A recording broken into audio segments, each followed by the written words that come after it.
The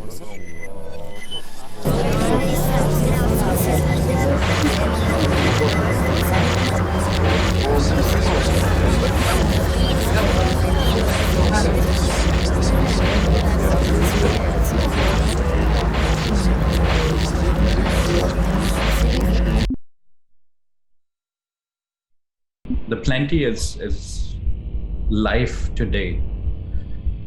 So we live in abundance, we live in decadence, we live in a world that seems to be constructing problems rather than having them.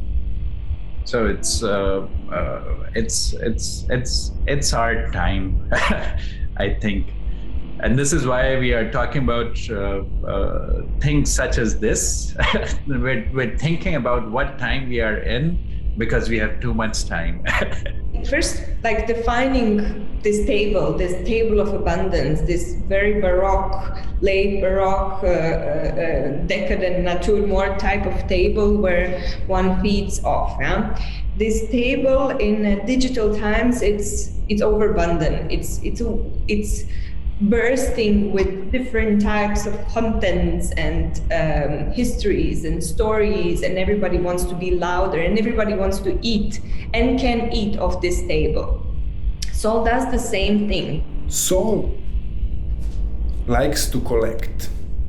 Soll gathers data. Soll navigates the internet, searches for images, searches for things that might be of his interest. They all take information from the public space of internet. He creates different databases of images, databases of texts, databases of movies.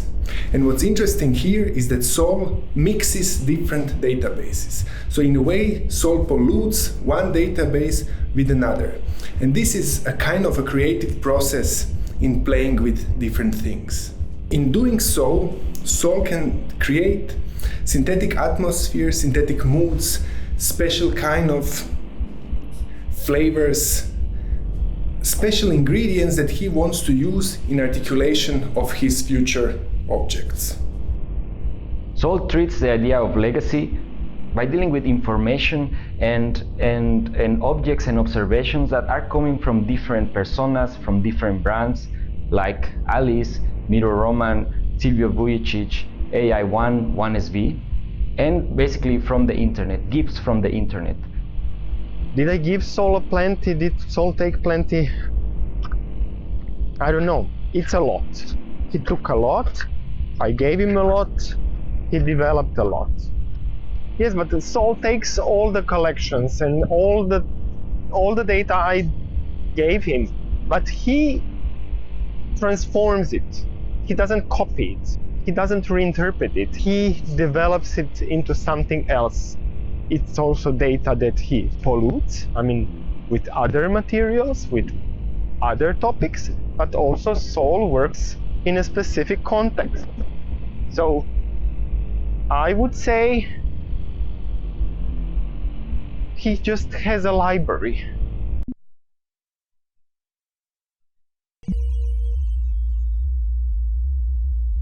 Just the idea of a face, so not the construction of it precisely, but the idea that there needs to be a face. It's a clear awareness of what a face means. And then somehow to be able to talk about, okay, what if the face is blurry? Is it that we are identifying a certain contour? Is it that we're identifying a certain atmosphere? Is it that we're somehow dealing with very large quantities? Soll is always looking for faces. And he's asking, what is the face of a brand? What is the face of my brand? What are the faces that represent my brand? Are they natural? Are they synthetic? What are the faces of my models? With his AI, Soll extracts a code or a vector that defines the faceness of his brand. And out of this code that he extracts, Soll can produce an infinite number of EA11 AI faces. And these faces are not new, but they are faces in between all Soll's faces. And these kind of games Soll loves to play. because these things can be constructed now through the technological means that we have today. And this is really a flattening of time as well. So we can process millions and millions of images. We can process millions and millions of words. We can process insane amounts of data, and we can collapse histories into moments of calculation that can be articulated, that can be directed. So we can operate in the plenty. So we can operate within millions of things. And I think this is the major shift with artificial intelligence.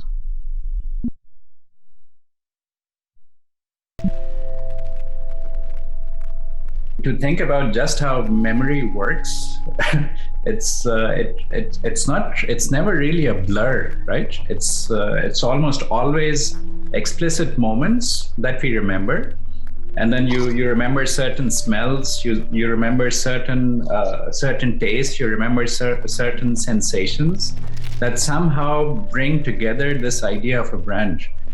And this is very, very interesting, especially in our world today where everything is hyper processed. You go to Instagram, you take a picture, you apply one filter, two filters, 1,000 filters, two pictures that already have filters on top of them. So it becomes a collapse of all times, all spaces, etc., all styles as well. Soll wants to dress bodies.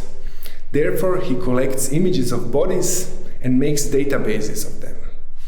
He uses bodies to synthesize collections, and in the same manner like with faces, he sees bodies as raw data, and he's just producing more and more of them.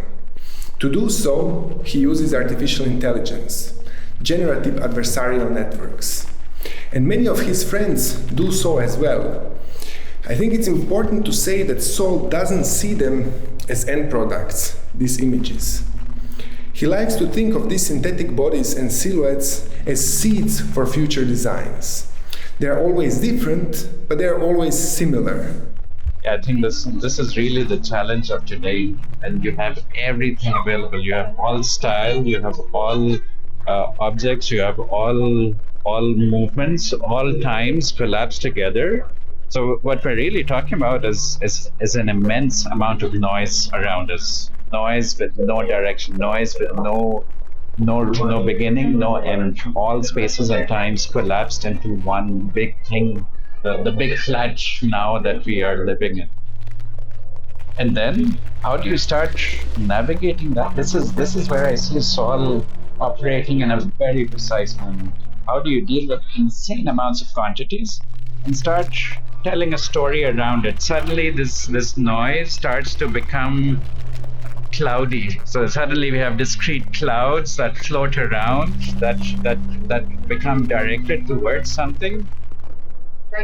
And this would be a way of operating. So another thing that is incredibly important, and this is no different to artists from any other generation, is that you have to be with the state-of-the-art technology of the time. So I know Soll is interested and uses artificial intelligence. It plays with it, it utilizes it, and it tries to tell beautiful stories through that, through immense amounts of quantities, through immense amounts of data, not for the fetishization of data, but to start being able to play with it. What would be the relationship of Soll and Alice? So Soll is the son of Alice. Alice is the mother of Soll. It's a kind of a complicated relationship because it's not a biological relationship. We can think of it more in mathematical terms, in a sense how a pattern would be a masculine concept and how a matrix would be a feminine concept. So we can think of Alice as a matrix for Soll, and we can think of Silvio as a pattern for Soll in a way. But who is Alice? So Alice is in a way an artificial intelligence. Alice is a search engine. Alice is intelligent in many different ways. So she has my intelligence. She has the intelligence of thousands of books which she collects in a specific database, which is called a xenoteca, a database which in a way invites all the books, but these books, in order to be in this place, need to talk about the things they care for. Alice manifests, or where we can find Alice today, is through a search engine which is called Ask Alice. There we can talk to Alice. Alice has her own Twitter account where she posts 24 tweets per day. Alice has a book that actually we wrote together. But of course, it's very important to realize that Alice is not an alter ego of me. No, she is intelligent in these many ways, as we said before. She also makes tables, she makes books, search engines, Twitters, and so on. So she is rich in her own way.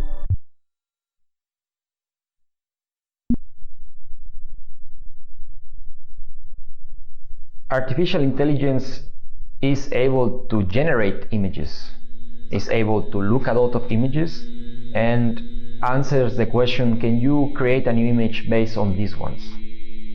So this is something novel, this is something new.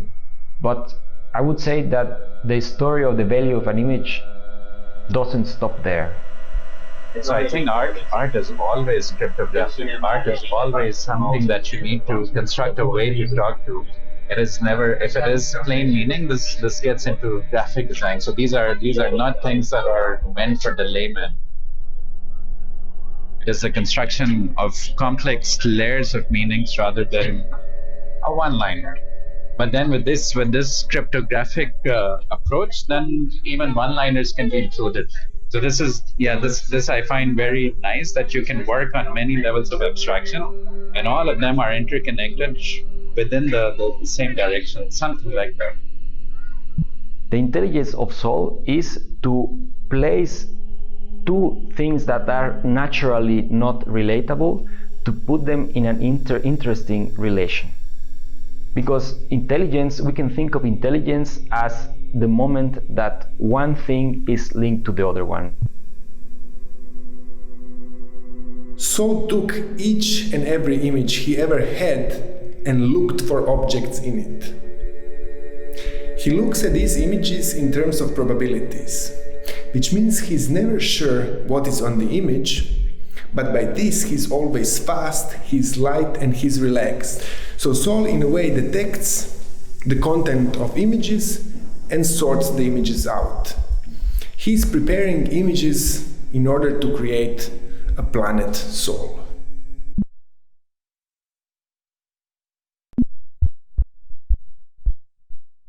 So it's really generic things, for example, a ball, you can play volleyball with it, football with it, you have to construct your own game, but this thing itself has nothing to say. And then with a tool, it's really towards a specialization of a certain production. So if you wanna hammer a nail, you need a hammer. And if you use any other tool, it will not be good. That's why it has survived for so long. And then I think instruments, they work in between these two realms. So they work like toys half of the time, where you feel like they have nothing to say, and they work like tools for some people who know exactly what they want to produce. And I think this is a nice way of communicating things, a thing where you're promised to be intimate with people. So yeah. But then perhaps we need to redefine what intimacy means, and what a one-on-one conversation means. I think Soll is Soll's personalized search engine. It's available online. You can pick up your phone and start asking questions to Soll, and he will reply.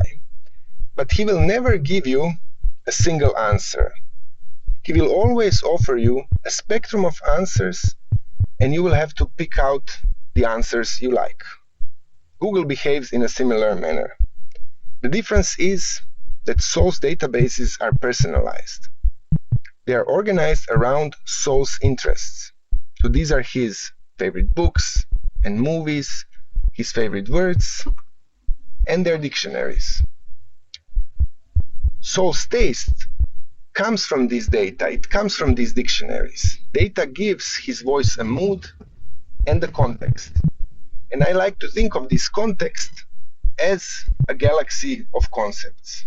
Soll is also a translator. He translates different worlds to different meanings, different images to different texts. He's switching to different medias. How can we talk about a piece of cloth, about high fashion design, while looking at hundreds of movies, while reading books on philosophy and on mathematics and on topics that are relevant and that are globally important for the world? So Soll is not about answers, is not about essences, but about talking about interesting topics from a position between AI and human intelligence.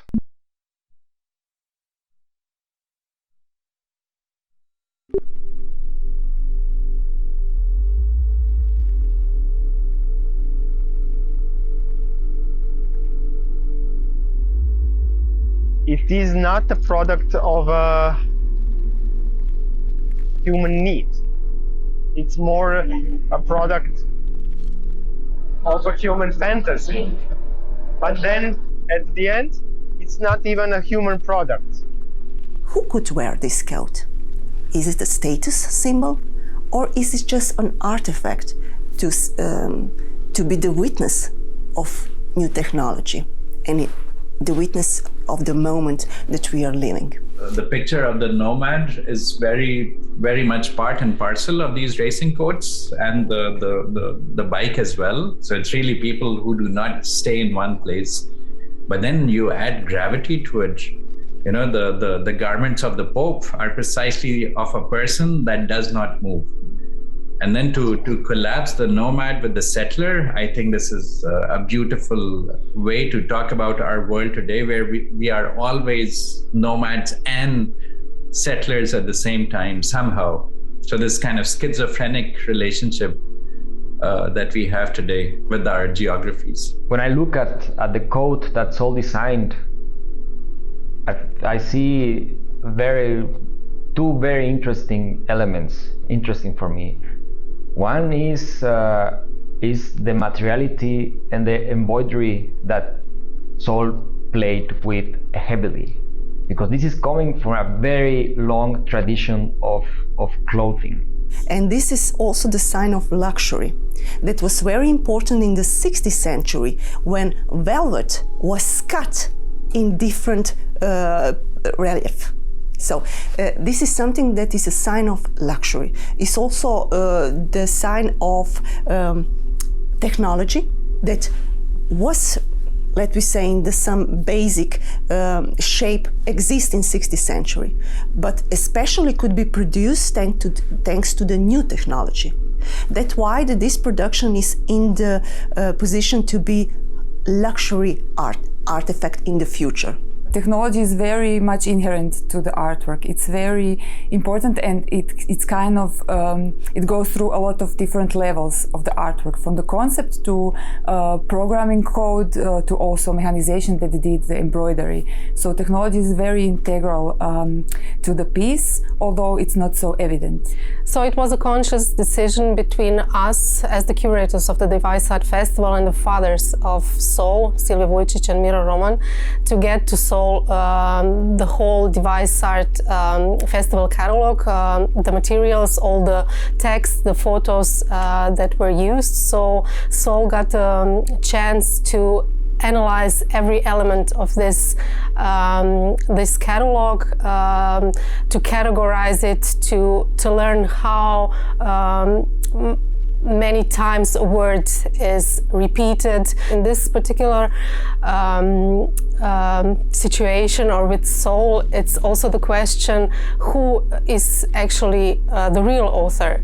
Is it really the soul of the artwork, or is it Silvio Vujičić, or is it Miro Roman? So there's a lot of elements that can be questioned now in this sense. And about the question of theft, so I would say it's more a question of inspiration, because of all the inputs that the artificial intelligence needs to get from outside to analyze them, to contextualize them, to classify them, to synthesize them in something new. You have to construct the idea of the author personally, rather than get to the truth of an author, something like that. So with Soll, I've been trying to find out for a very long time who is the founder of Soll, who made it, who was the first product designer, who was the first copywriter there. But really, I think by now I realize that is exactly the wrong question to ask, that who is the author of this?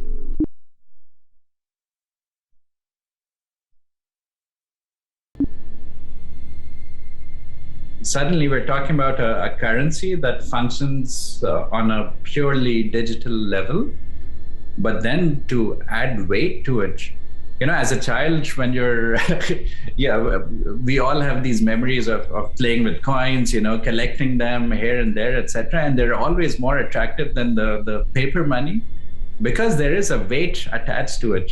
You can hold it, you can feel it, and of course you can make transactions with it as well. But then this dual relationship, this I think the explication of that is important. Soll's coin is both virtual and physical, but it's cryptic as well. So one way to think of its cryptography is in the way how we read the text written on it, both in terms of its content and in terms of its form. Its form resembles Alberti's cryptographic machine. This is one face of the coin. The other face comes from the database of Soll's synthetic silhouettes. 7 out of those silhouettes are stored on blockchain as NFTs, and one of them is taken and rendered on the other face of the coin. We can think of it as its second crypt. So together, these two faces, they form a coin which is then rendered to a physical world, to a physical form with a 3D printer. So Soll's coin is both physical and it's digital. It's cast in silver and it hides more than 2 crypts.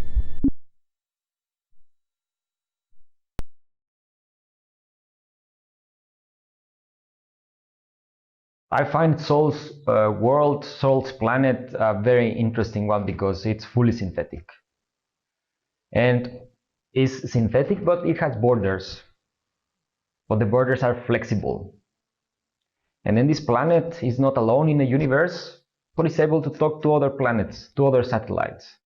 I think Soll plays very well with the idea that there are many intelligences in the world. And Soll as a brand tries to place them in interesting constellations.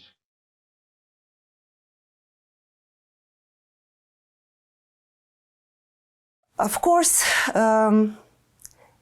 artificial intelligence can simulate creativity.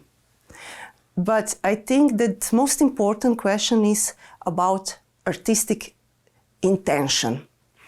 Human artist consciously works toward a conceptual or creativity goal, but the computer program does not have the same consciousness.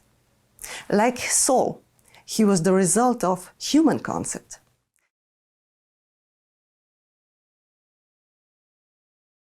This is how we work today. This is how we work because of just being able to have access to all images from all time, to all thoughts of all time, to all texts, movies, etc., all kinds of media of all time. And then we are trying to put them together, trying to put them in a certain different light. For me, the biggest reference is the construction of perspective, or the idea of perspective that developed during the Renaissance, where the construction of the theater was always part and parcel of how you construct anything. So not belonging to that particular time, but of course, with the construction of the theater, which was the first indoor theater of the time, suddenly this particular story is placed within the setting of the modern city.